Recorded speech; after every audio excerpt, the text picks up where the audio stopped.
Hey everyone, it's Horror Free For All, and I hope everybody's having a great day so far today. This review is going to be centered around a late 2000s slasher that I have a lot of nostalgia for and a lot of fond memories watching when I was in high school with my friends of yesteryear. and recently I was just on a nostalgia kick and I wanted to kind of reacquaint myself with some of my favorite slashers ever. And this one came to mind from memory. And I wanted to rewatch it for review purposes to see if it still holds up. And this is still a remarkable slasher, in my opinion, for what it is. I don't think it's in my favorites anymore, but I have a lot I want to say about it. And I definitely think a lot of people will agree with me, especially those that have made compilations on YouTube talking about underrated slashers, just all over from various decades. I've seen this on many of them. And I think a lot of it has to deal with Scream Factory re-releasing the movie on Blu-ray a couple years ago. They lost the license to it, I think, and it's out of print now. That was the first time the movie ever got a Blu-ray. And it put a lot more eyes onto the movie that I think it definitely deserves. And the movie is The Hills Run Red. Now, this movie came out in 2009. And I think that was the year I was first introduced to this film by one of the people that I used to pretty much trust every single film recommendation they ever gave me. And his name was Devin, and he worked at my local Blockbuster. As a matter of fact, this copy here is actually a former rental copy I peeled all the stickers off of years ago to kind of preserve it. But I still have the Blockbuster case and everything. I got this when my local Blockbuster closed in like 2012, and Devin was there when I went there that day with like $50 to buy some movies, and I purchased this to hold on to. And years ago, when I sold off my huge DVD collection, I only kept a handful of them. A lot of them had had the old Blockbuster cases. A lot of them were just DVDs that I had just accumulated growing up. But I kept this one because this one has a lot of sentimental memories of me and my buddies who were pretty much a product of our time that grew up in the late 2000s, that like slashers of the time. We watched Wrong Turn sequels, we watched Saw movies, the Platinum Dune remakes, My Bloody Valentine 3D, the Final Destination movies. We were definitely all in on those movies of the era.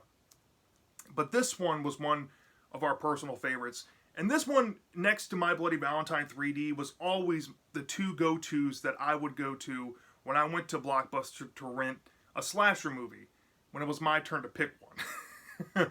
Now, Devin, when this movie came out, he pulled me to the side. I think the first time I ever got to rent this movie, I was with my dad, and my friends were with me because it was Saturday night, and we were there to get some movies for our sleepover. And he said, you might like this movie. You know, he was cool. He was like 18. He was good friends with my friend Noah's older brother. We were there all the time with him as well, just chatting about movies. And, he knew that we were watching these. And he said, I know you will like this one. It's kind of like Texas Chainsaw Massacre meets Jason Voorhees. And at the time, I was super into the Texas Chainsaw Massacre remake and the sequel, the beginning. Around this time, I don't know if the beginning came out before this, but I know around this time he knew that I was into that stuff. He knew that I liked the Friday the 13th movies. I used to rent Part 5 and Part 6 all the time. I trusted his judgment. The cover of this caught me off guard. I'm like, this shit looks fucking scary. And I went home and watched it with my friends, and we were just flabbergasted about how fucked up this movie was. And in a lot of ways, these days, you cannot get away with making a slasher like this. These days, there's no way. Only in in the late 2000s and during the era of the Wrong Turn straight-to-video sequels that you can get away with making a movie like this. It's just out there.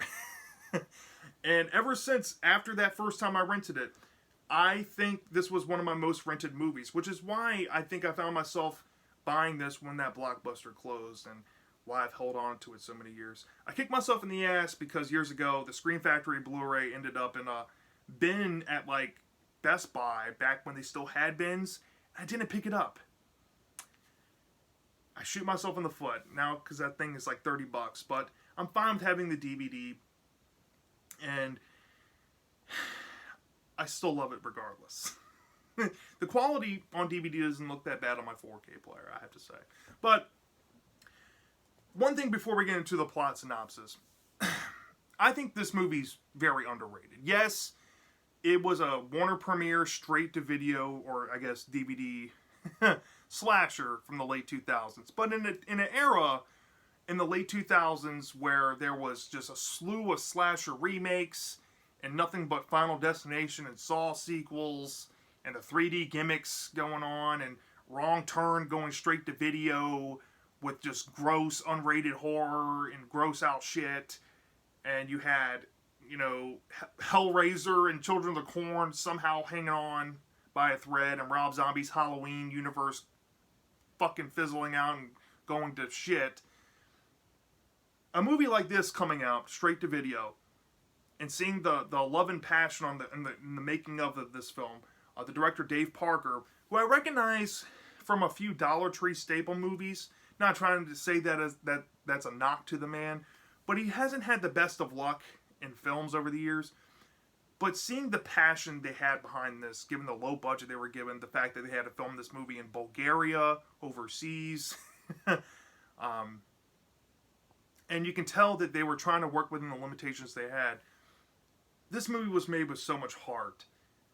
And some creativity here. Not without its problems, though, and I'll get into that near the end, but I'm just shocked that Warner Brothers didn't take a shot and put this on the theatrical budget and try to actually up the quality of this idea and up the stakes to try to compete with Platinum Dunes and Lionsgate and all these other companies trying to pump out these movies. I think this could have spawned a franchise. Now, it probably would have fizzled out when all the hillbilly slasher movies fizzled out in like the mid-2010s. But that would have been the perfect time to fizzle this out. Because these days, you cannot make a movie like this, like I said.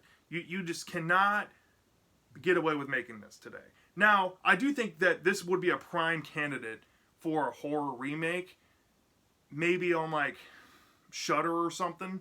If they want to take a crack at it, maybe put even more budget than Warner Brothers gave them for this original version here, I think they could pull it off. Or maybe even a sequel straight to Shudder. I think it would work phenomenally. But nonetheless, I think this movie's an underrated gem. I really do. I have a lot of nostalgia for it. So, let's get into the plot synopsis. I don't want to give any... There's not going to be any spoilers in this. I just wanted to give you a kind of an idea of what you'll expect with this. But the movie starts off with this guy named Tyler, played by Tad Hilgenbrick, who played Steven Stifler's little brother in American Pie Bandcamp, the straight-to-video American Pie sequel. His acting is not the best in this film. He's got to kind of have to look past it. But he is a horror connoisseur. He is obsessed with horror movies. Him and his roommate Lalo, they live together. They have horror posters all over their apartment. And the guy has a big old collection of horror movies. He's obsessed. And he has this little pin board above his computer. And he's has all this stuff like, I guess, printouts of people like on forum posts and blogs talking about this movie called The Hills Run Red. And this is fabled movie from 1982, and it's kind of shrouded in internet legend about how controversial the movie was, how the director was a one-time director and never made anything else. He kind of disappeared once the movie didn't perform well, and only made it into a few drive-ins before the movie got pulled, and ultimately some drive-ins had to close down because of the film. It had a lot of story and legend behind it, and he is taken upon himself to kind of be an archivist and try to piece together the whole story so everybody can know about this movie. And his ultimate goal is to potentially end up finding a copy of the film so he can share it with the world on the internet so they can finally experience the movie. Now, this plot sounds so cool, and it sounds like something I would be into, and a lot of horror fans like you out there would probably be into. But the story does have its choppiness to it, and it pretty much has to deal with the whole setup of the film. But nonetheless, Tyler tries to convince his friend Lalo that it's a good idea to kind of double down on a credit card, take all the cash they have, and pay to go out and find the filming locations of this film so they can document it, make a documentary about it, and maybe end up finding the director somehow. And Tyler, they go to a movie theater and he's trying to convince Lalo, but Lalo, tries to be open-minded. And finally, Tyler breaks through and says, well, I have a smoking gun if that helps. And he pulls out that he has evidence of this girl that is the director's daughter that apparently she got estranged from after the director disappeared, and she ended up getting removed from that living situation, and she ended up becoming a stripper not too far away from where they lived. And Tyler's taken upon himself to say, I'm going to go track her down. I'm going to try to convince her to do this interview, and if I can get her on the same page as us, maybe she'll take us to these filming locations, because reportedly she was there during the making of the movie, and we can get everything we need for this documentary, we can discover the movie, and we can make a name for ourselves. And Lalo agrees, but there's one condition that they both agree to, that they're going to need their friend Serena. Now, when Tyler goes off to meet Alexa, it's revealed that Lalo and Serena kind of had this love connection, but Serena also has these former feelings for Tyler. And Tyler is pretty much so obsessed with horror movies that he neglected that relationship, and I guess she's moved on to be with Lalo, his best friend. So I don't think Tyler really ever cared about her all that much if she ends up with his best friend. But anyways, Tyler seems he's moved on, especially when he gets to meet Alexa at the strip club. And Alexa is played by the beautiful Sophie Monk. She's now the host of Love Island Australia. She was the star of a Blink-182 music video, Always. She was one of the main chicks in there. The ones where, I think she's the girl in the yard in that music video. And every time I watch this, I get reminded of both of those things. I'm not saying that I watch Love Island Australia, but my girlfriend does. So I have seen enough of the show to know that she's on there. Well, Tyler tries to convince her to get along with the documentary, but it turns out that she's kind of drugged out, and plus she can't really give any information while she's at the strip club because apparently there's cameras everywhere. So she tells him to wait outside after her shift is done, and he does so, and they peel off to go to her place. But it turns out that she's shooting up heroin, and she's massively addicted to it, and she's too drugged to get any logical or any serious information out of. So Tyler takes it upon himself to set aside, I don't even know how many days he spent there at her apartment with her, but he essentially ties her up to her own bed and makes her go through withdrawal treatment from heroin to a complete stranger he just met. Putting that aside,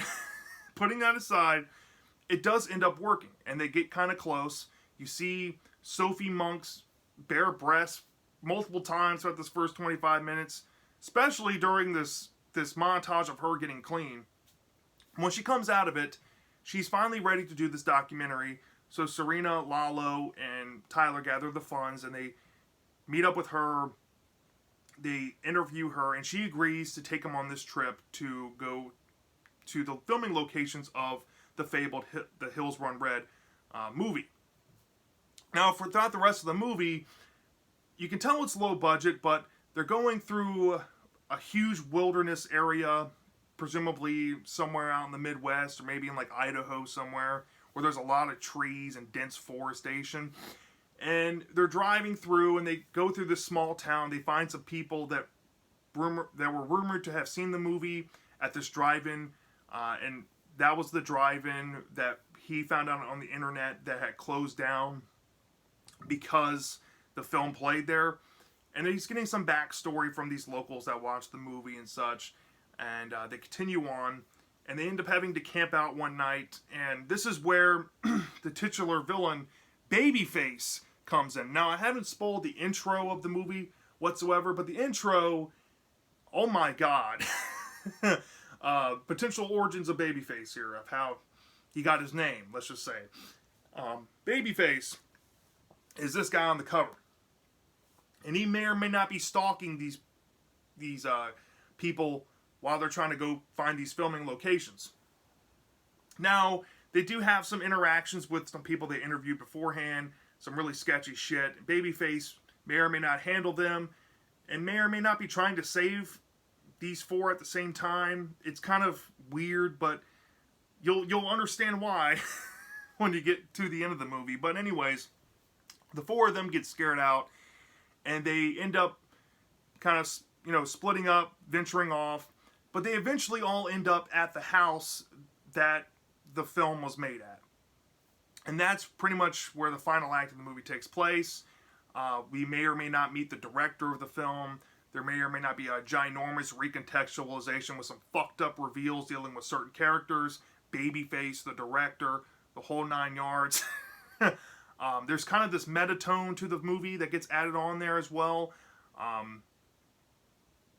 And there's a fucking shocking ass reveal at the end that's absolutely bonkers. And there's sequel bait to it. And it's so fucked up that your mind can only say, I want to see what happens next in this story. And that's essentially what you're going to expect out of The Hills Run Red. So yeah, I have a lot to unpack with this movie. So I guess I'll start off with the negatives, because I think the negatives are more obvious in this movie, and we'll just get them out the way. The first negative here is the budget of the film. And the budget of the film, unfortunately, kind of shows, despite the love that these people behind this film poured into this, there's some really choppy editing, because they try to make this movie 81 minutes, which is a nice breeze of a film length, in my opinion, when it's warranted. But there's some scene transitions that just really jumble up context. Like, they couldn't just add 30 seconds to kind of flesh out how a scene just bleeds in. There's, especially early on in the film, there's rather dramatic, abrupt scene changes that just kind of threw me for a loop that I'd never really noticed before. And the budget, I think, has something to do with that. I don't know if the editor wasn't getting paid enough to care, but it kind of feels like that in some areas of the film, if I'm being honest. It's not edited the best. And that stems down to the CGI, too. The CGI, the editors and the CGI effects people, I don't know if they got their money's worth from this movie, Warner Brothers, whatever. But holy shit, the CGI, when it is there, it's only there for like a second or two in a scene, but it looks cheap. It looks cheap. And that also goes down to the music of the film. The music also feels rather cheap as well. I think there's one or two fun songs in the mix, but for the most part, the budget rears its ugly head on some things that usually help a movie of the slasher genre. And that's unfortunate. But that's not the only issue with the film, I would say. There's two other big ones for me. Okay?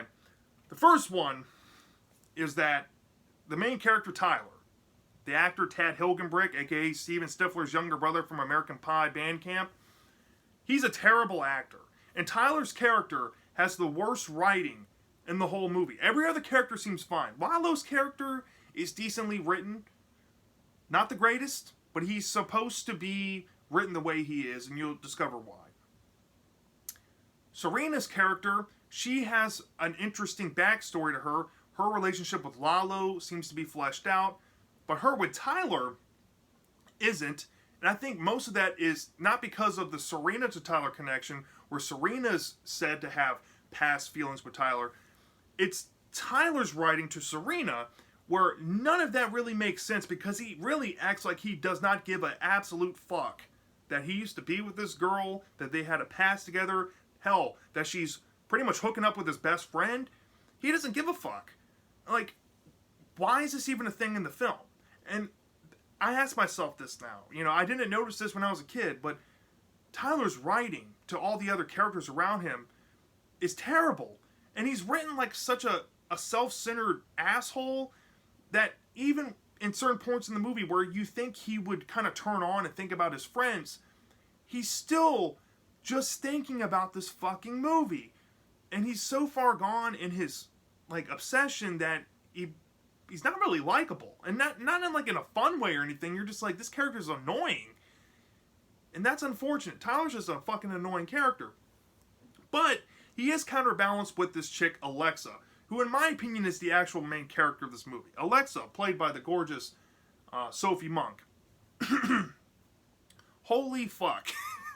Alexa has to be one of the greatest characters I think I've ever seen in a slasher movie. And Alexa's dad, the director, played by William Sadler, he's a fucking awesome character too. And Babyface, the killer of the movie, while I don't think he's given the greatest justice in terms of kills, and we'll get into that in just a minute, but he's fucking scary. He's one of the few slashers, like villains, that actually scare me. When I watch this movie, still, I'm fucking creeped out by this guy. Like, every scene he's in, I'm just like, oh shit.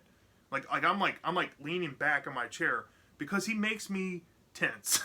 And I think he does what he's supposed to do very well, especially when you uncover his origin and backstory too. That just adds to the layer of this fucking character. And the shit that he does to some of these characters that we meet in the movie, you couldn't get away with that shit today. You really couldn't. I mean, people on the internet will lose their ever fucking minds. If this was like remade with a higher budget with a big studio, people will not like that. And I'm just saying, I'm just speaking hard facts. But holy fuck. Tyler's literally the only dud character. And he's the main one, unfortunately. And that's the harsh part. But my main negative with the film, actually, deals with some creative choices. I think this movie has this meta tone where there's going for this movie within a movie element.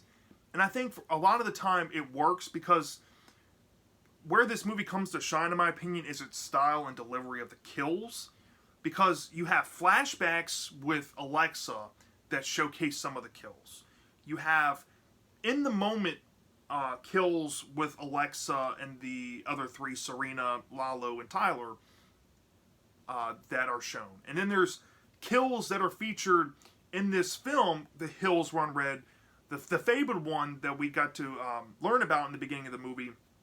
They eventually come across a copy of it, and there's clips of the movie shown, right? Where you get to see kills that way.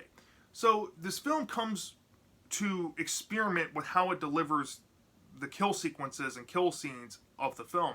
However, there's a lot of context that's jumbled up with this. The first bit of it is Tyler supposedly has been gathering all this information just from the internet and just from eyewitness testimony as he's been making this documentary. However, there's one point of the movie where they're bringing up a scene that happens in the film, and he's like, oh yeah, this is the scene that this happens in.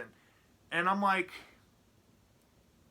and it's not like it's mentioned like he heard this from somebody. It's like he mentions it like he's seen this before. And that's the context behind it. How did this happen? If you make this whole trip to try to watch this movie, essentially, but you've seen this one clip of it, how does that make sense? Maybe it was in the trailer, I don't know, but it's never really even explicitly said. I think a trailer is played in the movie, but that part's just fucking confusing. But the biggest confusing part stemming from that is there's a huge recontextualization moment where you figure out, essentially, that the director, spoiler, but not really, is behind this movie, this cult movie from the 80s, but there's also this inspiration he has to want to continue on to add to his work, per se. And this carries on towards the end, where you learn that he's been doing this throughout this entire movie, right? Adding on to his original film, per se. But the problem with that is the setup feels so convenient, and there's no explanation as to why in hell all this shit just randomly started when Tyler and Lalo and Serena all got involved and tried to find Alexa. None of that shit makes sense. None of that shit makes sense. I don't care what kind of fucking explanation you can put down in the comment section. Nothing was explained in this film to make that make fucking sense. Okay? It's just thrown out there and it's kind of lazy. And I'm just being honest. Right? Other than that, I have pretty much everything else positive, we'll say. Now, I will say this. The kills themselves are not the most special thing ever. They're really just average looking kills. There are some CGI moments with some of the kills, and that's to be expected with a slasher movie from 2009, especially a straight-to-video one. But, I don't know how to say this. The kills aren't the special whatsoever, but I think where this movie shines is the shocking fucking shit they do with blood. There's this one scene involving a blood barrel where Serena maybe gets into one. And it's absolutely disgusting. It's fucking disgusting. Not to mention that, there's really gruesome traps they use in this movie, kind of reminiscent to Saw. There's like a few traps in here. And that shit is just fucking raw, dude.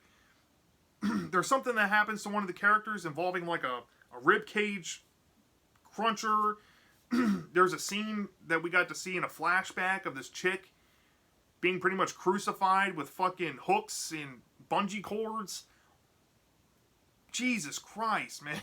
So, the visuals of this movie, when it does have them, are fucking crucial, man. You can't unsee half this shit. And we're not even talking about the context and the taboo shit that goes on in this movie. I guess we'll go there next. But the taboo shit, in tandem with this, just really sends this movie over to what the fuck. Flat out. The first time I watched this movie, and even till now, the reveals in this movie are just so fucking warped, man. Especially when you realize this origin behind Babyface. You realize what that entails with the director, and the whole plot twist with there's apparently, there might be one or two baby faces. You will not see that twist coming, and it's completely fucked. and there's some twists with Alexa too that are just so wrong that it's very much like Rob Zombie or somebody to that effect inspired whoever wrote this script to want to add that shit in there. Let's just say that. It's completely just wrong on so many levels. But it strangely works, right? It strangely works because Alexa is such a phenomenal character, and you'll see that with this movie, that you can kind of look past that. And there's sequel bait implying all this fucked up shit and all these reveals that happen with Babyface and Alexa and some other characters in the movie, that it's you feel like this is wrong to be watching this, but you want to see more. And that's the genius behind this movie and near the end. And I have to tip my hat to it. It makes me feel nasty for watching it, but makes me want more of it. And, that's not the only good thing about it. I think there are some fun, twisted moments to this movie. The pace is really good on it, I would say, for the most part. The atmosphere, the whole film was filmed in Bulgaria. The wooded area felt more dense than your average slasher movie. It did get kind of generic. The budget kind of shows itself, even, I guess, mild negative here, down to the setting choices. It's a very small-scale slasher. Even though they go on a road trip, there's very few set pieces that they use in the film. But they were utilized very well and very believable. There's some things dealing with the house that the house was filmed, that the 1982 The Hills Run Red film was filmed at. Like cool little rooms and such that were very intriguing. And I just think that they made the atmosphere enjoyable despite the budget issues it had. That's pretty much all I have to say about this movie. Is it a masterpiece? No. Is this movie going to be rated high by a lot of people? Probably not. I hear a lot of criticisms about people just saying, you know, kind of summarizing this movie as like, oh, it's just a Rob Zombie, Texas Chainsaw Massacre, Friday the 13th remake wannabe. But it's not. It's a very original movie. And I think a lot of people will agree with me when I say that. The idea behind this movie feels fresh. Especially for when this movie came out, it was very fresh for its time. And like I said multiple times in this video already, I will stand on this hill forever with this movie. This should have been a franchise. Maybe even if it was a straight-to-video franchise, it at least deserves something. Now, it's been quite a many years since this film is released. I'm wondering if Sophie Monk and a few other people associated with this movie would ever come back to do a sequel. Maybe Sophie Monk would. And I would pay good money to see it. I would buy the physical copy and add it right to my collection. Or if they want to make a straight-up remake, if they go the whole theatrical route, Godspeed. But if they go like the Shudder route, this would be perfect for that. But nonetheless, I do think this movie would benefit from one. But I think it's perfect as is in a lot of regards. Just needs some TLC in some areas that I think a bigger budget or maybe some hindsight correctiveness to kind of remedy. But from a 0 to 5 star basis, I struggle with this one because if I was rating this based on my past, I would probably give this maybe like a 4 out of 5. But if I'm being honest, I think this is more of like it's a good movie, but not to like a 4. But I do like it more than a lot of the mainstream slashers out there. Yeah, some shit is kind of hard to watch. The budget does kind of hurt the rewatchability on it, if I'm being honest. But I'd maybe give this movie like a 3.5 to like a 3.75 out of 5. I'm kind of leaning towards a 3.5, but it's a solid one, right? Definitely a recommendable movie if you haven't watched it before. You should really check this out. So yeah, that's my thoughts on The Hills Run Red. Let me know down in the comment section if you've seen this before. Do you love this? Do you hate this? I'm dying to know. And I'll see you next time.